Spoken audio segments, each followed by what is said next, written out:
एक रिपोर्ट लिखानी है। पेन तो नहीं होगा आपके पास? हाँ? पेन?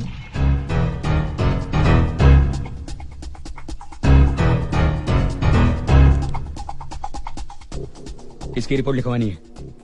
अपने भाई के मर्डर की। आप रिपोर्ट लिखेंगे या मैं 2 घंटे, 4 घंटे या 6 घंटे के बाद आऊं? क्या बकवास कर रहा तू? क्या रिपोर्ट लिखानी है तुझे? जब तेरे भाई का खून हुआ ही नहीं तो सजा किसे दिलाएगा तू? अब 2 मिनट के अंदर ही यहां से दफा हो जा, वरना कोई ऐसा केस बना के अंदर कर दूंगा कि सारी जिंदगी भर तू। रुक क्यों गए? जो कुछ कहना इन सबके सामने कहिए। इन्हें भी पता चले कि इंसाफ मांगने वालों की जुबान आप किस तरह बंद करते हैं। एसीपी यशवंत ठाकुर, मैं यहां एक आम नागरिक की हैसियत से अपने छोटे भाई के कत्ल की रिपोर्ट लिखाने आया हूं। क्या पुलिस मेरी रिपोर्ट लिखेगी? यादव, रिपोर्ट लिखो इसकी।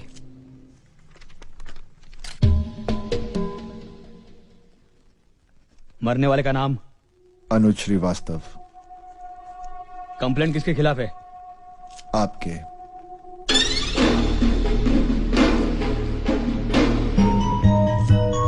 क्या हुआ, नाम भूल गए अपना? मैं याद दिलाता हूं। सुनील यादव, यशवंत ठाकुर।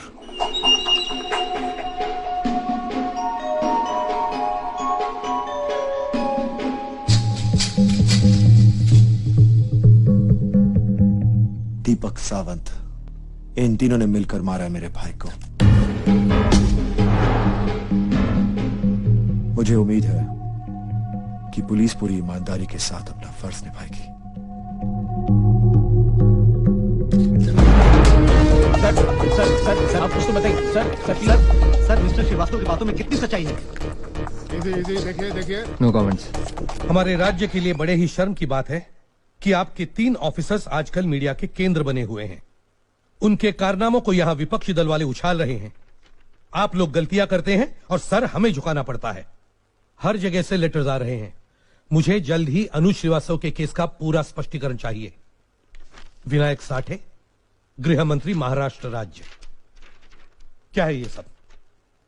क्या जवाब दूं मैं गृह मंत्री साहब को? 30 साल की नौकरी में आज तक कभी ऐसा नहीं हुआ है मेरे साथ। कोई बेगुनाह मेरे हाथों मारा न जाए, इसलिए कितने गुनेगारों पर गोलियां नहीं चलाई है मैंने।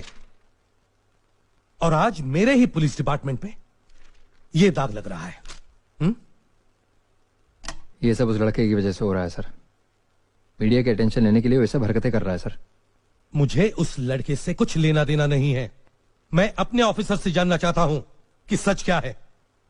आप तो मेरे रिकॉर्ड जानते ही हैं सर। 1 मिनट ठाकुर।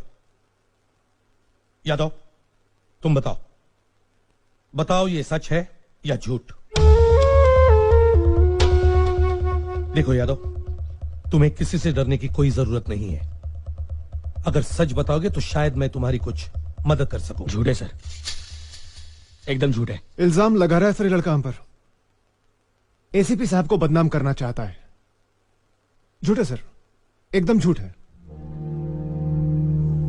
ठीक है, सच और झूठ का तो पता चल ही जाएगा मुझे। लेकिन एक बात याद रखना, अगर अदालत में तुम्हारे खिलाफ कोई सबूत पेश हुआ तो सबसे पहले मैं तुम्हारे खिलाफ एक्शन लूंगा। पहली बार किसी ने मुझे इतना जलील किया। जी तो कर रहा है कि कमिश्नर की बोलती बंद कर दूं। बोलती अगर बंद करनी है तो उस लौंडे की करिए सर। वो अगर अदालत में पहुंच गया ना तो कमिश्नर हमारी टोपी और वर्दी उतारकर हमें घर भेज देगा। सावंत ठीक बोल रहे हैं सर। एक्सीडेंट करा देते हैं साले का, आग लगा देते हैं साले के घर में। सर मैं तो कहता हूं साले कुछ नहीं कर सकते हम लोग, कुछ नहीं कर सकते। बहुत चालाक है वो लड़का, पूरे मीडिया को साथ में लेके घूम रहा है। बात होम मिनिस्टर तक पहुंच चुकी है। अब तो अगर सचमुच उसका एक्सीडेंट हो गया तो बात हम तक आ जाएगी। तो फिर क्या करें हम? हाथ पर हाथ धरे उसे अदालत जाते देखते रहे, चुपचाप फांसी पर चढ़ जाए।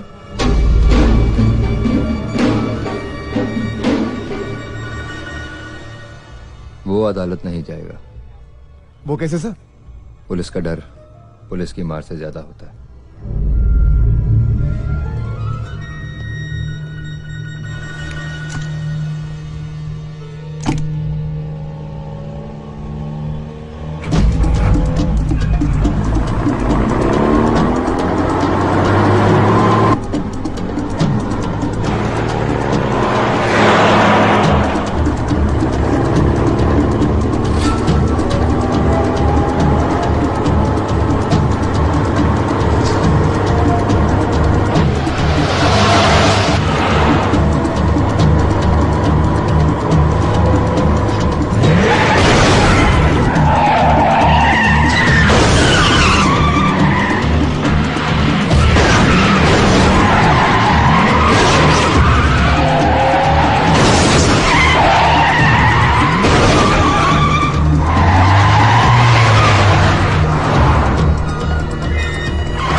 साला हमारे पुलिस स्टेशन में आकर हमारे खिलाफ रिपोर्ट लिखवाएगा तू?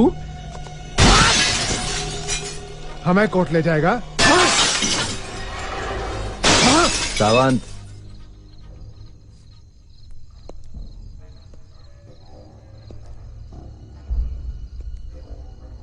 एक जैसा खून है ना तुम दोनों भाइयों का। वो भी इसी तरह तुम्हारी तरह हमारी बात ना मानकर जिद कर रहा था। क्या हुआ? मारा गया कुत्ते की तरह। अब भी तेरा दिमाग अगर ठिकाने पे नहीं आया तो तुझे भी उसी की तरह ठिकाने लगाना पड़ेगा। अरे उसकी लाश को आग देने वाला बड़ा भाई तो था, तेरी तो लाश को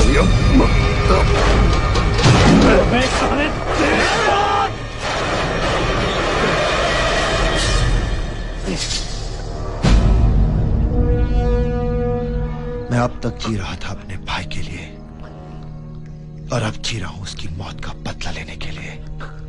कान खोल के सुन ले यशवंत, जब तक मैं तुम लोगों को अदालत में फांसी की सजा न दिलवा दूं, मौत भी मेरा कुछ नहीं बिगाड़ पाएगी।